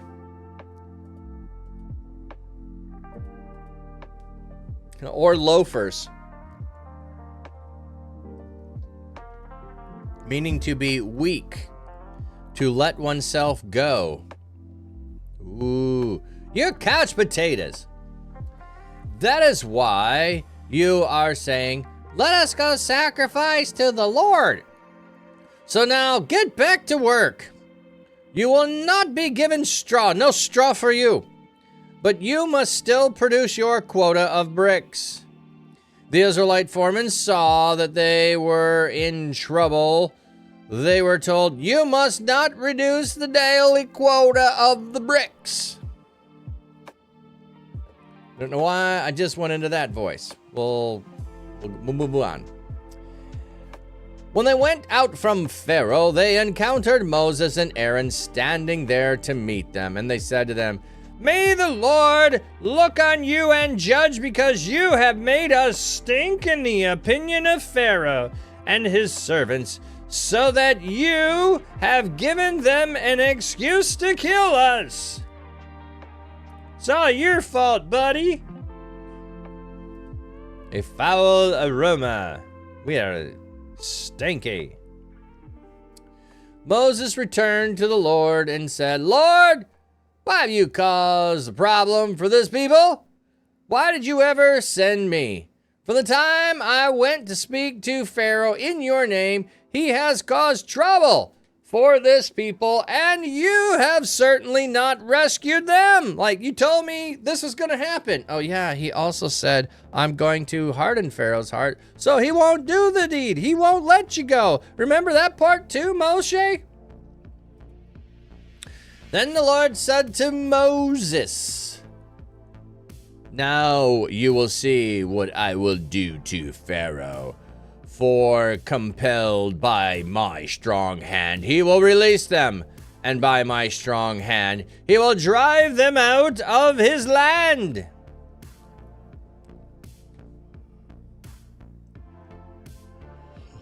Sorry, man, I told you I got the yawns today. God spoke to Moses and said to him, I am the Lord. I appeared to Abraham, to Isaac, and to Jacob as God Almighty. But by my name, the Lord, I was not known to them. I also established my covenant with them to give them the land of Canaan, where they were living as resident foreigners. I have also heard the groaning of the Israelites, whom the Egyptians are enslaving. And I remembered my covenant. Okay, so it's not that God forgot and he got busy and for 400 years let them be slaves and he didn't know. No, remembering is to call to mind. So I brought up the covenant. I brought it up. Therefore, tell the Israelites, I am the Lord. I'll bring you out from your enslavement to the Egyptians. I will rescue you from the hard labor they impose. I will redeem you with an outstretched arm and with great judgments. So the outstretched arm is the arm that has power to act. I will take you to myself for a people, and I will be your God. Then you will know that I am the Lord your God, who brought you out from your enslavement to the Egyptians. I will bring you to the land I swore to give to Abraham, to Isaac, and to Jacob. I will give it to you as a possession. I am the Lord. Moses told this to the Israelites, but they did not listen to him because of their discouragement and hard labor. Yeah, if you're discouraged and working all the time, I ain't got no time for you, Moses, or your stories. Your stories ain't helped. Whew.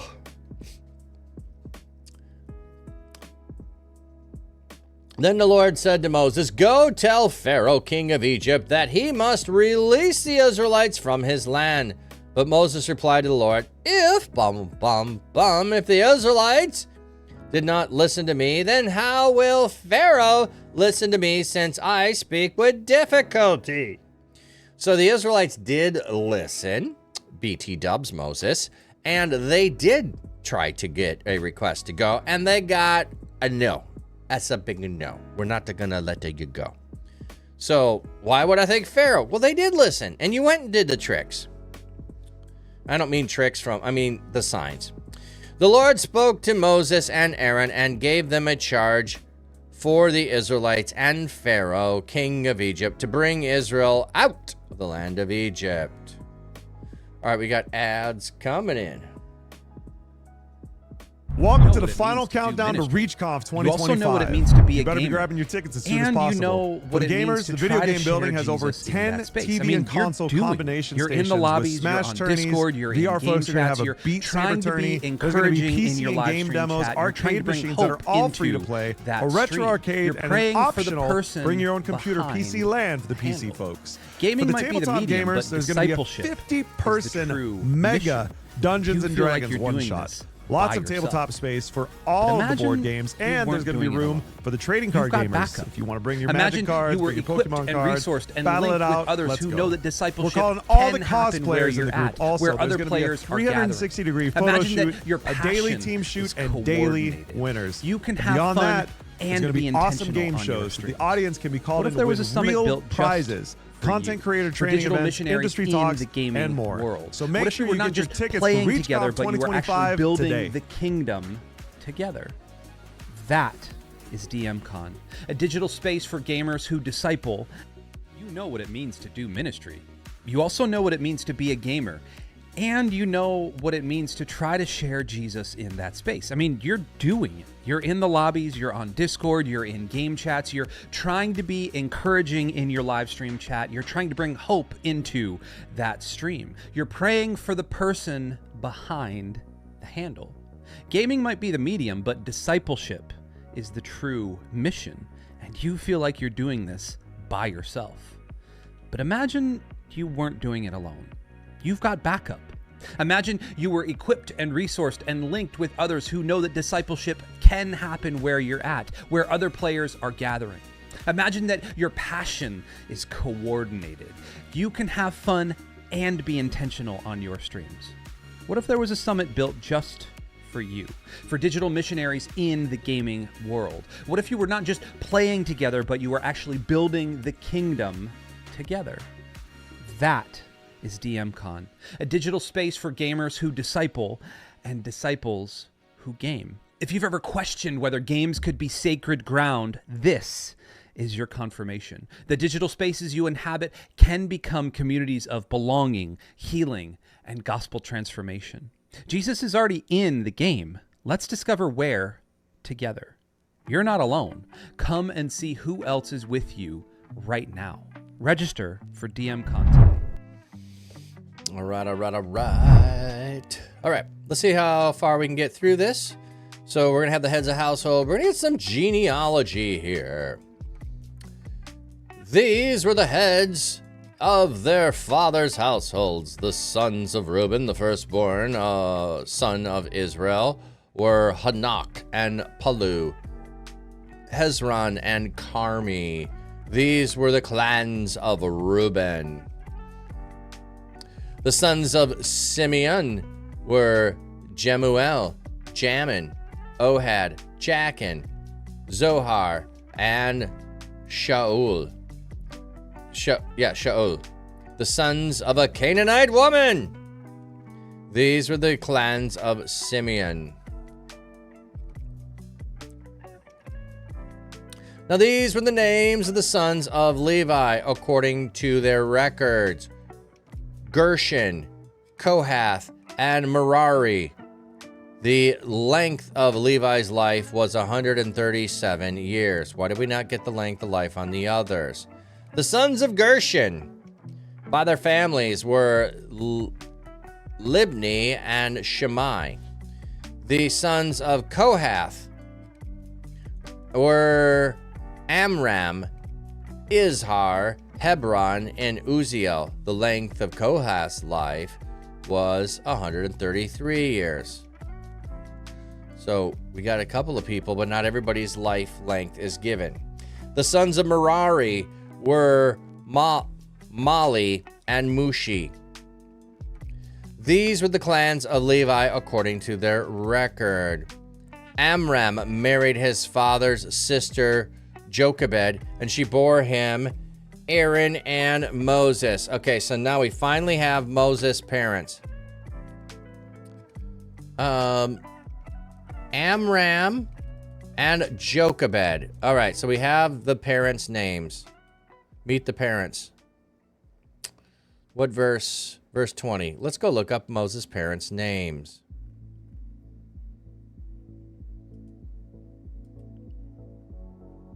Oh, I did that wrong.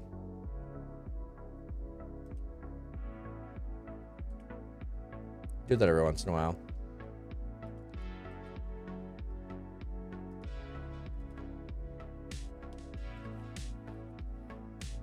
Strong's H 6019. Amram. Amram. Exalted people, that's a name. Exalted people. Woo! Strong's H 3115. Yocheved. Yocheved. And God is glory. So Moses' parents are exalted people and God is glory.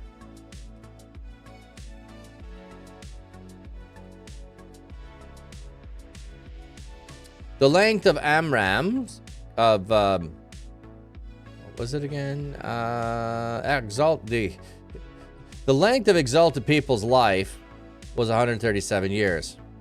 The sons of Izhar were Korah, Nepheg, and Zikri. Zikri, that's an interesting name. What is that?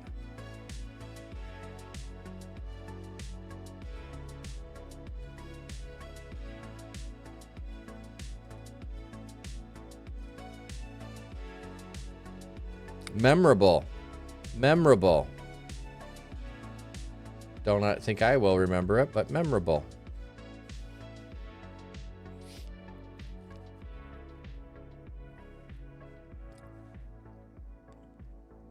The sons of Uziel were Mishael, Elzaphan, and Sithri. Yes, the Sithri Lord here. Let's go see what the Sithri means.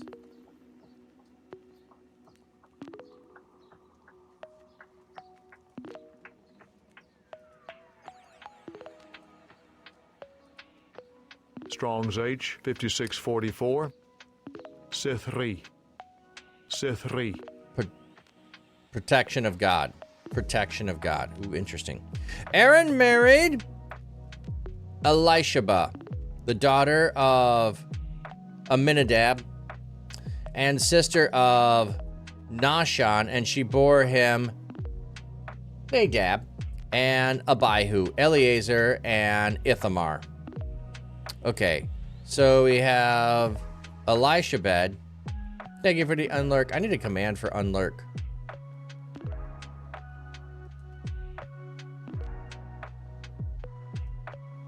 Elishebed. We got a woman's name in here. What is Elishebed's name?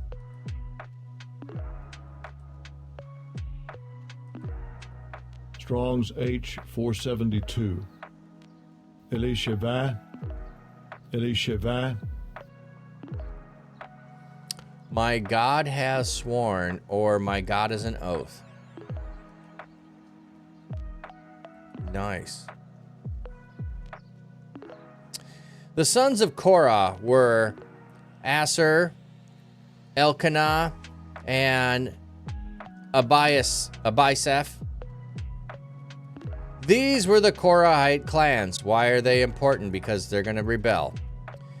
Now, Eleazar, son of Aaron, married one of the daughters of Pitiel, and she bore him Phinehas. These were the heads of the fathers' households of Levi according to their clans. It was the same Aaron and Moses to whom the Lord said, "Bring the Israelites out of the land of Egypt by their regiment." They were the men who were speaking to Pharaoh, king of Egypt, in order to bring the Israelites out of Egypt. It was the same Aaron and Moses. We haven't been introduced to any other Aaron and Moses. Why would we think there are any other Aaron and Moses? This, again, is one of those things that points to maybe we've got a compiler who's putting things together and he didn't eliminate this part when he put two books together into one. Perhaps. I don't know. Doesn't make sense on some level. But here, yeah, why do you need to say twice they're the same Aaron and Moses? They're the same Aaron and Moses. There must be a reason.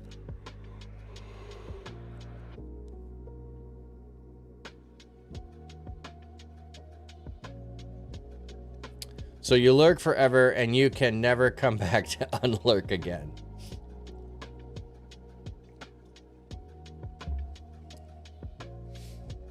We'll have to figure something out.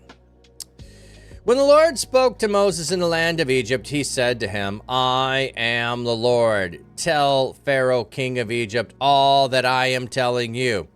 But Moses said before the Lord, since I speak with difficulty, why should Pharaoh listen to me? So again, objection. Why should he listen to me? So the Lord said to Moses, see, I have made you like God to Pharaoh, and your brother Aaron will be your prophet. So it's repeating this, okay? It's not an uncommon thing in ancient stories to repeat something a couple of times. Remember, these are stories you're going to hear told to you verbally. You're not going to be reading them. So this was told earlier. Maybe you don't remember it. So Moses is going to ask the question so God can answer the question so the hearer can hear it repeated. You are to speak everything I command to you, and your brother Aaron is to tell Pharaoh that he must release the Israelites from his land. But I will harden Pharaoh's heart, and although I will multiply my signs and my wonders in the land of Egypt, Pharaoh will not listen to you. I will reach into Egypt and bring out my regiments, my people of Israel, from the land of Egypt with great acts of judgment. Then the Egyptians will know that I am the Lord when I extend my hand over Egypt and bring the Israelites out from among them. So who was the first people? Like you want a really bad Bible joke? Who were the very first people to play the game among them? It was the Israelites, because God had to reach out his hand over Egypt and bring the Israelites out from among them.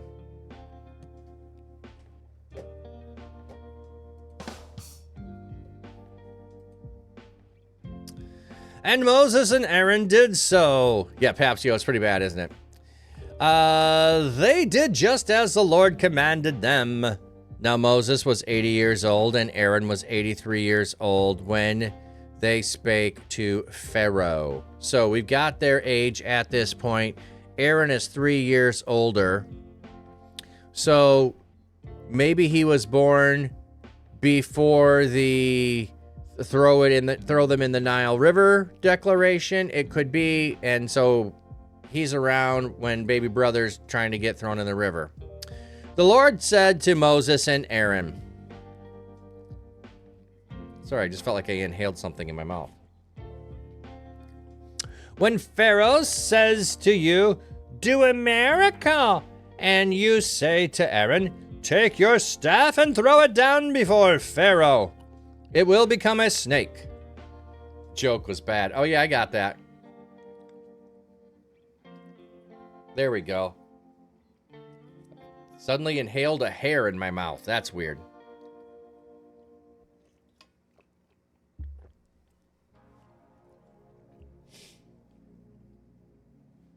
When Moses and Aaron went to Pharaoh, they did so just as the Lord commanded them. Aaron threw down his staff before Pharaoh and Pharaoh's servants, and it became a snake. Then Pharaoh also summoned wise men and sorcerers and magicians of Egypt by their secret arts, did the same thing. Each man threw down his staff, and the staffs became snakes. Okay, so my question earlier when this got brought up of the snakes, maybe when they were summoned, they were grabbing the snakes, casting them into staffs, hypnotizing them to be able to do that, to come out, because they're only bringing these. They're not normally there. Yeah, one of your flowing locks, probably. That means it's time for it to go. It's almost cold enough. Okay, here's one of the things though. Okay, so if it's a parlor trick that they're doing, they're hypnotizing a snake, making the snake into a staff and throwing it down. they're going to see the difference between their trick and the trick that Aaron plays with his actually being a snake and then an actual staff. They're going to see that. So why wouldn't that frighten them? So I'm going to take the Bible at its word that these magicians actually have the power to do these things. Where are they getting this from? From the so-called gods of Egypt. These spiritual entities are giving them power. They must have some power, limited power over the natural world. They have some power over it, and they are going to give it, act on behalf of, but their power is going to be limited. Okay. Each man threw down his staff, and the staff became snakes, but Aaron's staff swallowed up their staffs. Where do we have something on swallowing up the others? Oh, the cows. The cows, that's where it was. I knew I was like, and the corn. So the 7 good years and the 7 bad year cow dream and the corn dream. Now we have the snakes doing it.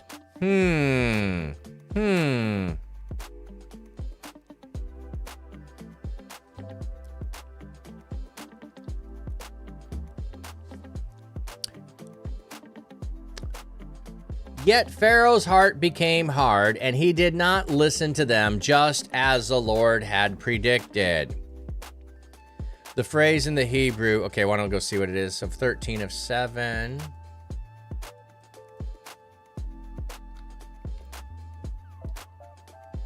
Oh, sorry.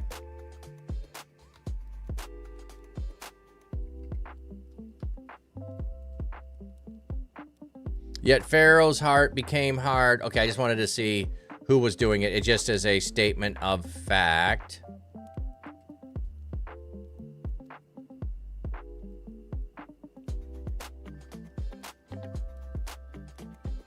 What are you saying? Both happen in Egypt.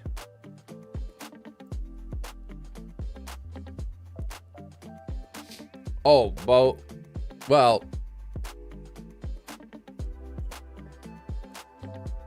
the one was given to Moses on Sinai, and then these others are both happening in Egypt. I'm not sure what you're talking about. Both happen in Egypt. Okay. Then Pharaoh, okay, just as the Lord had predicted. Okay. So his heart has become hardened. Oh, okay. Joseph's dream interpretation of Moses' staff. So yes. Okay.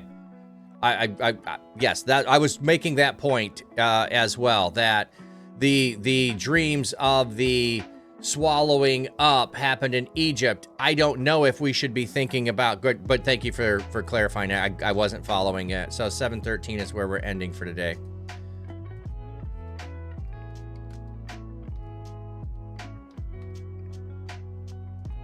Okay, so we have the staff. We don't have the leprosy yet. Is he going to do the leprosy? That hasn't happened.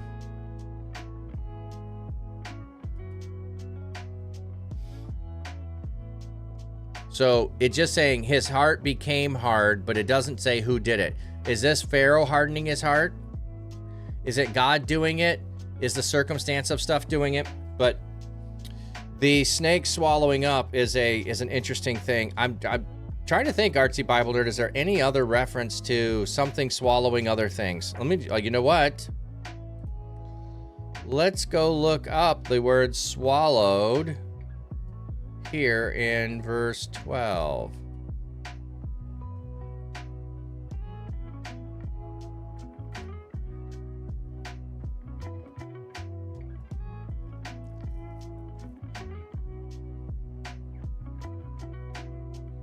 Swallowed up, Bala.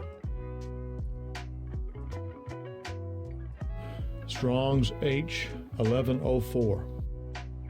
Bala. Bala. To swallow down, swallow up, engulf, eat up. To be ended. Squandering. Interesting. So you swallow something, you squander it. Okay. Oh, yep. And 7 thin ears devoured the 7 rank and full ears. 7 thin ears devoured the 7 good ears.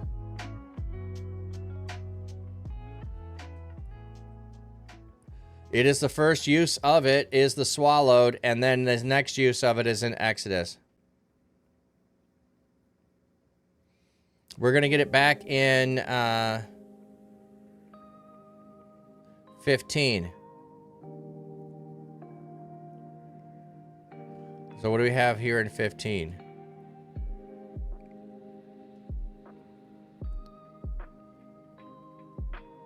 Oh, okay.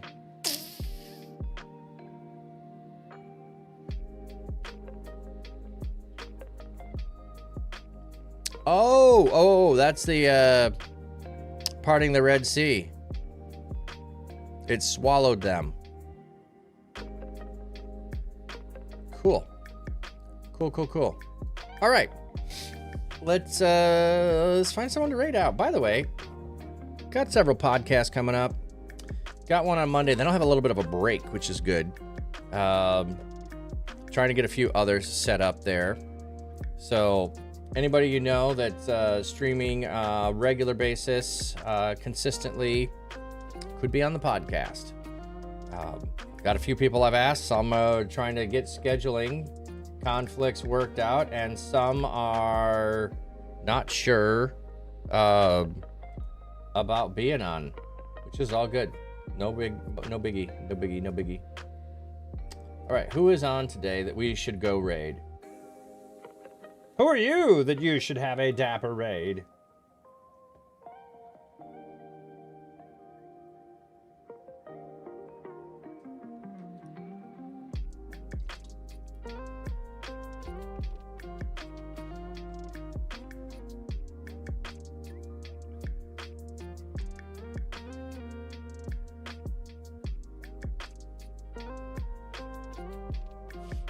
Boy, there are a couple of channels that I see. I followed them early on, then I watched them, and I mean, they're putting,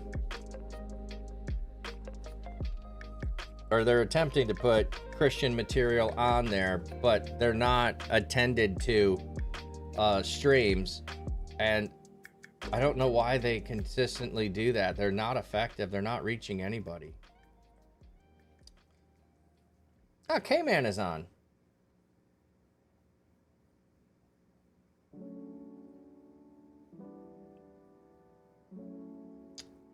Yinzai is on.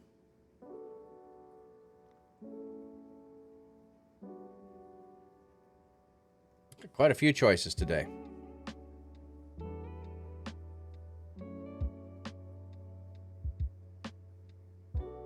Let's go to K-Man, I think. I haven't seen him in a while. 5 years stream anniversary. Oh, there. We're definitely going there.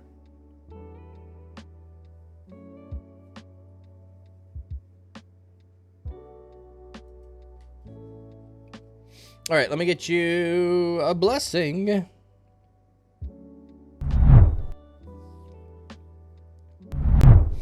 May God's seeking comfort find you. May his loving arms bind you. May his might protect you. May his wisdom direct you. May the joyous love of Jesus Christ be with you and all those you know, both now and forevermore. Amen. Thank you, everyone, for being here, for hanging out. Appreciate you all. Thank you very much. Wavy Cat, welcome in. Let's go. Let's bless people wherever we go. Oh, I will be back probably around noonish to do bike ride today. I think that's going to be the plan. So if you're looking for the bike ride, it'll be somewhere around noon. I think will be when I get on the bike today. So we'll see you later. You know what it means to do ministry. You also...